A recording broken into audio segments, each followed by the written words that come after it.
The electrolysis rust removal didn't work as well as I thought it would on these shears, or maybe I just didn't leave them in there enough time. But you can see there's still quite a bit of rust right there. So we're gonna try it with something new. In my last couple rust removal videos, everybody said Coca-Cola works just as good or better. So we're gonna give it a shot. And this video is brought to you by, of course, Pepsi. Ah, what a waste.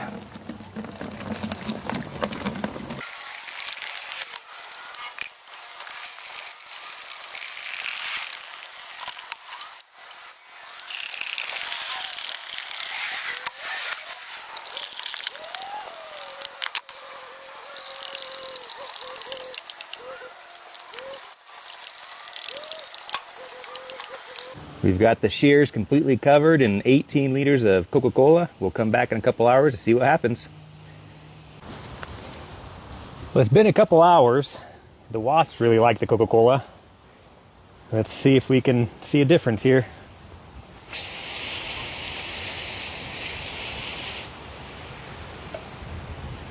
Oh, it's doing a little bit. It's probably going to take overnight at least. The electrolysis definitely worked quicker on this. So we'll come back in the morning and check it out. These metal shears have been sitting in Coca-Cola now for 2 full days. I'm convinced that it's a myth that where they say Coca-Cola removes rust, because something should happen by now. I almost think these shears are rustier now than when I put them in. But we're gonna scrub them down and see if we can make them look a little bit nicer. Yeah, they're definitely more rusty now than earlier.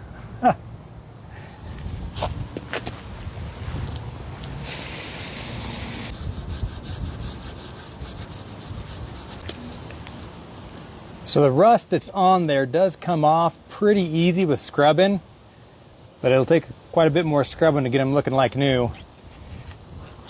Coca-Cola definitely doesn't work to remove rust very well. The electrolysis system definitely worked a lot better. Well, at least I'm not out anything with these shears. If I remember right, I found these at abandoned property they always sent to clean up. So free rusty shears are better than no shears, I guess. Let's see if they still work.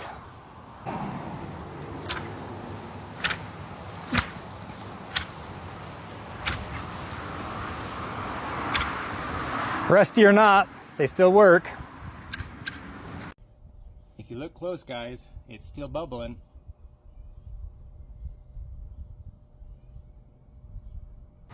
The other day we learned that electrolysis rust removal works on cast iron skillets. Now we're going to try it on tools. I want to try 2 at one time to see if that works. For the electrolyte solution, we're just using baking soda. A lot of people said use washing soda. I don't even know what that is, but baking soda worked just fine. There's about a cup in there. And this time I'll show you the setting on the battery charger. And we're also going to be doing a high speed or a hyperlapse video of it removing the rust. And I will, in this same video, show the results. So I already know the system works, but I don't know if it will work with 2 pieces of metal at the same time. So we're going to give it a shot. And I don't know if the plastic will have any effect on it either. I don't have this plugged in yet, but I did learn the proper terms. So the positive is going to connect to the anode,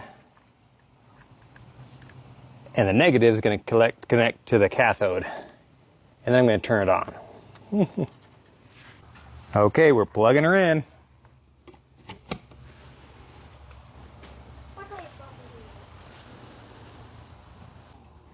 I've got the 12-volt charger set on 10 amps. And I don't know what the difference is, but it's on the deep cycle. I figured that sounded safer.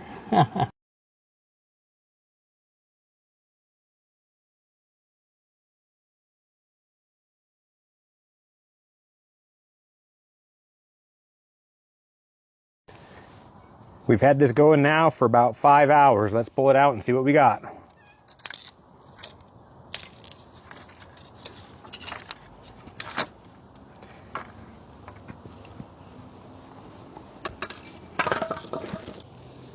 pliers actually must be a softer metal or something, because they cleaned up a lot quicker and a lot nicer. That's one side that I just barely rubbed down. That's the other side that still needs it. So I guess to answer the question, can you do two at the same time? Yes, it just takes longer, I think. So these shears are a lot bigger, got a lot more surface area. These pliers cleaned up actually really nice. Before, they wouldn't hardly even open. The shears, I think, need a little more time.